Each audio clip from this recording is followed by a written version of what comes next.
नमस्कार भाइयों। एक भाई हैं जो लगभग 18 महीने से ब्रह्मचर्य का पालन कर रहे हैं और 18 महीने के ब्रह्मचर्य से भाई जी को बहुत अच्छा बेनिफिट भी मिले हैं। 18 महीने के ब्रह्मचर्य से भाई जी को बहुत अच्छा लाभ मिले हैं, लेकिन फिर भी उनके कुछ प्रश्न हैं, या ये कहें कि उनके ब्रह्मचर्य में कुछ समस्या आ रहे हैं जिसका वो समाधान हमसे जानना चाहते हैं। तो आज के इस वीडियो में मैं भाई जी का कमेंट पढ़ूंगा और कमेंट पढ़ करके ये जानेंगे कि भाई जी का समस्या क्या है, भाई जी के ब्रह्मचर्य में क्या बाधा आ रहे हैं। उसके बाद भाई जी के समस्या को, भाई जी के बाधा को दूर करने का प्रयास करेंगे। तो चलिए देखते हैं कि भाई जी का प्रश्न क्या है, भाई जी का कमेंट क्या है। तो भाई जी कह रहे हैं, भैया ब्रह्मचर्य 18 महीना कंप्लीट हो गया है, पूरी लाइफ मस्त हो गई है। भाई जी कह रहे हैं कि 18 महीने से ब्रह्मचर्य का पालन कर रहे हैं और 18 महीने के ब्रह्मचर्य से भाई जी का पूरा जीवन बेहतर हो गया है। फिर आगे कह रहे हैं, भैया एक सवाल है कि हमारे तरफ गर्ल का अट्रैक्शन हो रहा है, मैं कैसे बचूं, प्लीज बताएं। भाई जी कह रहे हैं कि इनके तरफ लड़कियां आकर्षित हो रही हैं, इस आकर्षण से मैं कैसे बचूं, प्लीज बताएं। तो मैं भाई जी के प्रश्न का उत्तर दूंगा, लेकिन इससे पहले मैं उन भाइयों के प्रश्न का उत्तर दे दूं जो भाई ये कहते हैं कि ब्रह्मचर्य से कोई लाभ नहीं मिलता है, ब्रह्मचर्य बकवास है, ब्रह्मचर्य में कोई फायदा नहीं है, आदि आदि।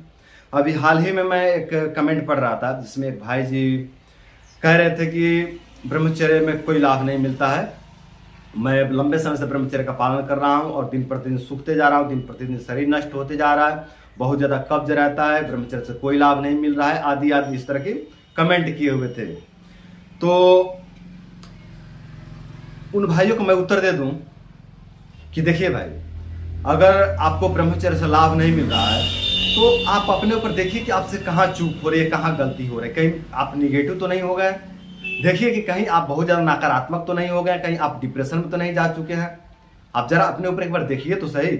या कहीं आपके शरीर में कोई बहुत बड़ा इन्फेक्शन तो नहीं हुआ है, कहीं आपके पेट में कोई बहुत बड़ा इन्फेक्शन तो नहीं हुआ है, किडनी में तो इन्फेक्शन नहीं हुआ है, लीवर में तो इन्फेक्शन नहीं हुआ है, आंतों में तो इन्फेक्शन नहीं हुआ है। तो जरा एक बार देखिए तो सही कि आपके शरीर में कोई बहुत बड़ा रोग तो नहीं पल रहा है। एक बार थोड़ा नज़दीकी चिकित्सक से, नज़दीकी हॉस्पिटल से या नज़दीकी वैद्य से मिल करके एक बार देखिए, अपने आप को चेक करवाइए, अपने आप को दिखाइए कि कहाँ फोल्ड हो रहा है, कहाँ गलती हो रही है। अब सब कुछ आप ब्रह्मचर्य पे छोड़ करके बैठ जाएंगे तो नहीं होगा दोस्तों, कर्म तो करना पड़ेगा ना, कर्म तो करना ही पड़ेगा। ब्रह्मचर्य एक बहुत बड़ी औषधि है दोस्तों, बहुत बड़ी औषधि है, लेकिन आपका कर्म भी मायने रखता है, आपका सोच भी मायने रखता है। अगर आप निगेटिव है तो ये ब्रह्मचर्य आपको और ज्यादा निगेटिव बना देगा। मैं पहले भी कई वीडियो में बता चुका हूं, मैं बता चुका हूं कि ब्रह्मचर्य एक एनर्जी है, ये एक बहुत बड़ी एनर्जी है, बहुत बड़ा ताकत है। इसको ये नहीं पता कि आप निगेटिव है कि पॉजिटिव, इस एनर्जी को कहाँ खर्च करना है ये आप जानते हो। जो जिस रूट पर लेके जाओगे उस रूट पर ये आपको तेजी से लेके जाएगा। आप जिस रूट पर जाओगे, आप जिस रास्ते पर चलोगे उस रास्ते पर ये आपको तेजी से लेके जाने वाला है। ये एक एनर्जी है, ईंधन कह सकते हैं इसको, समझ रहे हैं। तो इस ईंधन को कहाँ खर्च करना है इसका निर्णायक आप हैं, ये निर्णय आप लेंगे। अगर आप गलत दिशा में जा रहे हो, अगर आप निगेटिव हो गए हो, आप पूरी तरह से नकारात्मक हो गए तो ये आपको उधर की तरफ लेके जाएगा और बहुत तेजी से लेके जाएगा। दोस्त ध्यान दीजिएगा, अगर एक सामान्य व्यक्ति अगर निगेटिव होता है तो बहुत धीरे धीरे निगेटिविटी की तरफ बढ़ेगा, बहुत धीरे धीरे निगेटिव होगा। लेकिन अगर कोई ब्रह्मचारी व्यक्ति अगर निगेटिविटी की तरफ जाता है तो बहुत तेजी से निगेटिविटी की तरफ जाएगा और बहुत जल्दी वो अपनी तबाही कर लेगा, अपनी बर्बादी कर लेगा। तो आप अपने ऊपर तो देखिए कहीं आप बहुत ज्यादा निगेटिव तो नहीं हो गए हो। ब्रह्मचर्य से लाभ ना मिले ऐसा हो ही नहीं सकता दोस्त, ऐसा हो ही नहीं सकता, समझ रहे हैं। ब्रह्मचर्य से कोई लाभ ना मिले ऐसा हो ही नहीं सकता। ब्रह्मचर्य से लाभ जरूर मिलता है। अगर लाभ नहीं मिल रहा है तो कहीं ना कहीं आपसे कुछ गड़बड़ी हो रही है, आपसे कुछ चूक हो रहा है, या फिर आपके जो चिकित्सक है वो आपको ठीक से पहचान नहीं पा रहे हैं। उस चिकित्सक को पहचान में नहीं आ रहा तो दूसरे चिकित्सक से मिलिए, तीसरे से मिलिए, देखिए कहाँ गड़बड़ी हो रहा है। इसको देख करके, इसको समझ करके इसका अच्छे से चिकित्सा करवाइए। अगर कुछ शरीर में कोई फोल्ड नहीं है, कोई पेट में इंफेक्शन नहीं है, कोई दिक्कत नहीं है, कोई दोषा प्रकोप नहीं है, फिर भी आपका शरीर अगर नष्ट होते जा रहा है, सूखते जा रहा है, तो आप देखिए कहीं आप डिप्रेशन में तो नहीं है, कहीं आपका मनोस्थिति तो नहीं बिगड़ा है। तो अगर आप डिप्रेशन में हैं, आपका विचार जो है कि निगेटिव हो गया है, आपका सोच निगेटिव हो गया है, तो इसको आप पॉजिटिव करें, सही करें, ब्रह्मचर्य से लाभ जरूर मिलेगा। और दोस्त देखिए, ब्रह्मचर्य पर शंका करने का मतलब ऋषि महर्षियों पर शंका करना, देवी देवताओं पर शंका करना, वीर्य पर शंका करना, अपने वीर्य पर शंका करना, अपने पिता का वीर्य पर शंका करना, खुद पर शंका करना। ब्रह्मचर्य पर शंका करने का मतलब खुद पर शंका करना होता है दोस्तों। तो इस तरह का शंका ना कर दोस्त। आप खुद पर ही शंका कर बैठे हो और उम्मीद करते हो कि ब्रह्मचर्य से आपको बेनिफिट मिलेगा। नहीं दोस्त, गड़बड़ी हो रहा है, कुछ गड़बड़ी हो रहा है। आप देखिए और इसको सुधारिए। और यहाँ भी देखिए, अगर आप कहते हो कि ब्रह्मचर्य से लाभ नहीं मिलता तो फिर ये क्या है? 18 महीने का ब्रह्मचर्य से जो भाई जी का पूरा जीवन बेहतर हो गया, ये क्या है? इस तरह का मैं बहुत से कमेंट शेयर कर चुका हूं, जिसमें भाई अपना 1 साल का अनुभव बताएं, जिसमें भाई अपने 8 महीने का अनुभव बताएं, कुछ भाई अपने 3 महीने का अनुभव बताएं। तो इस तरह का मैं बहुत से वीडियो शेयर कर चुका हूं। तो उन वीडियोस को भी आप देखिए। ये क्या है? ये बकवास दिख रहा है आपको? क्या ये फेक दिख रहा है आपको? और यदि आपको फेक दिख रहा है तो बंधु आप फिर करो गलती और करो और देखो आपकी दुर्दशा होती है या नहीं। एक ही बार में दुर्दशा हो जाएगी मित्र, 2 बार 4 बार या 10 बार गलती करने की जरूरत नहीं है। 1 से 2 बार में आपकी दुर्दशा हो जाएगी। आप खटिया पकड़ लोगे 1 से 2 बार में। अगर आपकी स्थिति इतनी भयावह है कि आपका शरीर दिन प्रतिदिन सूखते जा रहा है, नष्ट होते जा रहे हैं आप, तो एक गलती काफी है आपको पस्त करने के लिए, आपको गिराने के लिए। एक ही गलती में आप उठ ना पाओगे दोस्त। और आप कहते हो कि ब्रह्मचर्य से कोई लाभ नहीं मिलता है। और यदि आपको सच में लगता है कि ब्रह्मचर्य से कोई लाभ नहीं मिलता तो आप ब्रह्मचर्य तोड़ के देखो, आपकी दुर्गति ना हुए तो कहना दोस्त। जो भी भाई कहते हैं ना, जो भी भाई कहते हैं कि ब्रह्मचर्य से कोई लाभ नहीं मिलता है, वो ब्रह्मचर्य तोड़ के देखे, तोड़ के देखिए आपकी क्या दुर्गति होती है दोस्त।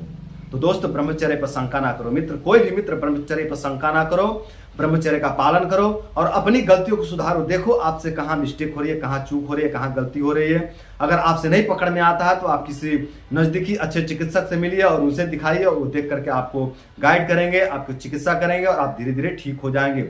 और साथ में ब्रह्मचर्य रहेगा दोस्तों। और इतना आप जान लीजिए दोस्त, मैं आपको बता देता हूं कि आज आप जिंदा है ना और ये लिख रहे हैं ना कि ब्रह्मचर्य से कोई लाभ नहीं मिल रहा है, तो ब्रह्मचर्य का ही देन है दोस्त। ये ब्रह्मचर्य का ही देन है कि आप लिख पा रहे हो कि ब्रह्मचर्य से हमें कोई लाभ नहीं मिल रहा है और कह रहे हो कि ब्रह्मचर्य से कोई लाभ नहीं मिल रहा है। अरे दोस्त थोड़ा देखो मित्र, कहाँ चूक हो रही है, कहाँ गलती हो रही है। तो दोस्तों आप लोग धैर्यपूर्वक ब्रह्मचर्य का पालन करें, अपने गलतियों को देखें कि आपसे कहाँ चूक हो रही है, कहाँ आपसे मिस्टेक हो रही है, उसको सुधार करें। ब्रह्मचर्य का लाभ जरूर मिलेगा, जरूर मिलेगा दोस्तों। तो अब हम आते हैं भाई जी के प्रश्न पर। भाई जी का प्रश्न है कि भैया एक सवाल है कि हमारे तरफ गर्ल का अट्रैक्शन हो रहा है, मैं कैसे बचूं, प्लीज बताएं। तो देखिए दोस्तों, अगर आपके तरफ लड़कियां आकर्षित हो रही हैं, प्रभावित हो रही हैं आपसे, तो ये स्वाभाविक सी बात है, ये होना स्वाभाविक है। अगर आप ओजस्वी हैं, आप तेजस्वी हो रहे हैं, ब्रह्मचर्य का प्रभाव आपके ऊपर दिख रहा है, तो यह आकर्षण होना स्वाभाविक है। लड़कियां आपके तरफ आकर्षित होंगी। लड़कियां क्या, पुरुष भी आकर्षित होंगे, लड़के पुरुष सब आकर्षित होंगे। तो ये स्वाभाविक है। प्रकृति भी आपसे आकर्षित होती है, ये तो स्वाभाविक है ये। और इससे बचने के लिए कोई बहुत बड़ा उपाय नहीं करना है। आप बस इतना करिए कि आप अपने पढ़ाई लिखाई पर ध्यान दीजिए और अपने जीवन में कोई बड़ा उद्देश्य बनाइए और उस उद्देश्य को पूरा करने में लग जाइए। उस तरफ ध्यान ही नहीं जाएगा आपका। अगर आप अपने जीवन में कोई बड़ा उद्देश्य बनाते हैं तो उस तरफ आपका ध्यान नहीं जाएगा और आप इस आकर्षण से बच जाएंगे। तो अगर आप इस आकर्षण से बचना चाहते हैं, सच में बचना चाहते हैं, तो आप अपने पढ़ाई लिखाई पर ध्यान दीजिए। आप अपना उद्देश्य बनाइए, कोई बड़ा उद्देश्य बनाइए और उसको पूरा करने में लग जाइए। आप इस आकर्षण से बच जाएंगे। बहुत सहज है, बहुत सरल है, कोई बड़ी बात नहीं है। और यह आकर्षण होना स्वाभाविक है दोस्तों। यह आकर्षण होता ही होता है। अगर आप कुछ भी बड़ा कर रहे हो ना, कुछ भी बड़ा कर रहे हो तो दुनिया आपसे प्रभावित होती है दोस्त। अगर आप कुछ भी ऐसा काम कर रहे हो जो सहज नहीं है, जो सरल नहीं है, अगर आप उसको करने में सामर्थ्य हो जाते हो, सफल हो जाते हो, तो ये दुनिया आपके तरफ आकर्षित होती है, आपसे प्रभावित होती है। तो ये सहज बात है, स्वाभाविक सी बात है कि दुनिया आपसे प्रभावित होगी। तो आप ज्यादा भागिए मत इससे, बस आप कोई बड़ा उद्देश्य बनाइए और उसको पूरा करने में लग जाइए। आप इस प्रभाव से बच जाएंगे दोस्तों। तो दोस्त उम्मीद करता हूं कि आपके प्रश्नों का उत्तर मिल गया होगा। और साथ ये भी उम्मीद करता हूं कि जो भाई लोग कहते रहते हैं कि हमें ब्रह्मचर्य से लाभ नहीं मिल रहा है या ब्रह्मचर्य से लाभ नहीं मिलता है, उन भाइयों के प्रश्नों का उत्तर मिल गया होगा। तो दोस्तों आज के लिए इतना ही। नमस्कार।